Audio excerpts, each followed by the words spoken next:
Hey guys, welcome back to another video.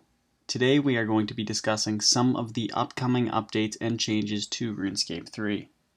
The two main things that I will be discussing in this video include the changes to the Land Out of Time, as well as the future changes to the player-owned farm. And if you guys enjoy this video, don't forget to like the video and hit that subscribe button. But anyway, let's start with the Land Out of Time changes. So most of the changes to Anachronia and the Land of Time were some small bug fixes, but one of the more important changes included an update to the world map view of Anachronia. So you'll see this on screen now. So the left one is the old map, and then the right one is the new world map. And so pretty much the only change for here is it better shows the terrain and paths that you can walk on. So it is a nice, better visual representation of the island. Some of the other fixes that they did to Anachronia includes the achievement Gotta Go Fast, and this will now unlock when you unlock both the Double Surge and the Double Escape abilities. Also, Damaged Dinosaur Hide will also be notable now. There were also a lot of different changes for Big Game Hunter, and so some of these changes have included the Jadinkos, so they will no longer spawn on the lower tier encounters such as the Arcane Apodorosaur, the Scrimatops, and the Bagrata Rex. And then also the delay from when Jadinkos spawn to when the dinosaur actually tracks towards them, that has been increased. So pretty much it's making Big Game Hunter a little bit easier. That is what I have found. Also, if you have bought the bait box upgrade, so that is on each of these dinosaur encounters, there is a bait box that you can actually build. So they have added a bait box to the base camp, and this will actually accept noted bait for Big Game Hunter. So that is really nice. You can just bank or deposit all of your bait in that bank box at the base camp, and then you can just withdraw it at any encounter that you are at. So that makes it much easier to actually get your bait at the dinosaur that you're looking to catch. And this is probably the most impactful change for the Land Out of Time. And now moving on to the more noteworthy news, which is the future player-owned farm update.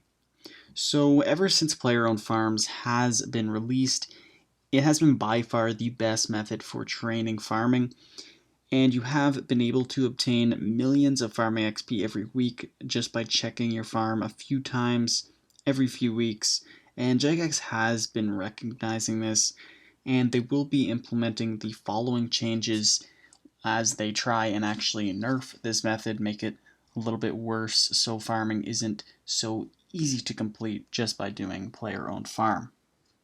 So the experience from player-owned farms is now going to be modified by the health and happiness of the animal upon checking, and this will range from 10 to 70% of the original value based on how well the animal is actually cared for.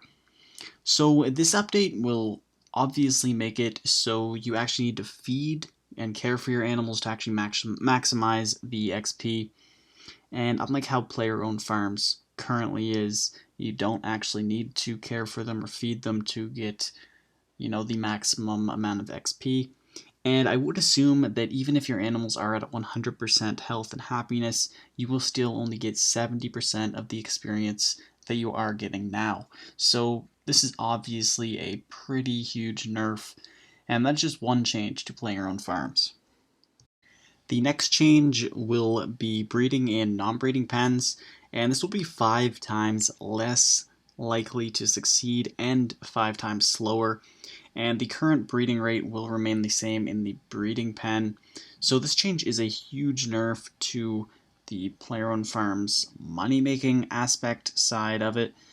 So this will make breeding so much slower in non-breeding pens, which won't really hurt the XP that you will gain, but this will obviously make it so making money from player-owned farms will be much worse, and you will need to buy the baby animals to put in your pens for the XP rather than just breeding them yourselves like you are doing right now, or you probably are doing. So essentially this will just make it so you can make a lot less money from player-owned farms, and you have to spend some money to actually maximize your XP. And the food rate will also be modified, so small animals will need 1 food every 18 minutes, medium animals need 3 food every 36 minutes, and large animals need 6 food every 54 minutes. So this change will make animals require much more food. Currently, there's only a chance that an animal eats food every 2 hours, which will just raise its health and happiness by 5 to 9%. So this will definitely make it so your animals will need much more food. Also, I would think that the traits immune and joyful will still work, which will allow your animal to remain at 100% health and happiness. But this is not confirmed. I'm just assuming that these traits will still work, which will be really beneficial when this update is released in a month's time. And the next update that will be released is that it will now be easier to breed traits into animals born on player-owned farms, and the shiny boosting traits, so sparkling, glistening, and radiant traits, they will be doubled in effectiveness. So this is a pretty useful update. It will make it easier to get the traits that you want, and also make it easier to get shinies. So that is pretty cool. It will boost your GP. It will also make it a lot less tedious to actually get the animals with the traits that you want. So all in all, these changes to player-owned farms, it's definitely a nerf, and player-owned farms will still be the best method of training farming, but it will also require a little more upkeep and time spent to actually maximize the XP, which will still be less than the XP you are gaining now from player-owned farms. And honestly, I think this is a good change. I felt like 99 farming was way too easy to get with the current XP rates, so I like that it will still be a really good method for training farming, but it won't be like you're getting 99 farming for nothing or very little effort. But anyway guys, I would really like to know what you guys think of this update, and if you like it, so comment your opinions in the comments down below. I would also like to say that this update it's pretty official. They might change a few things from now until they actually do release it, but it is said to be released in about a month's time, so get ready for this update. Anyway guys, I really hope you did find this video helpful and very informative, and don't forget to like and subscribe if you haven't already, and I'll catch you guys in the next one. Peace.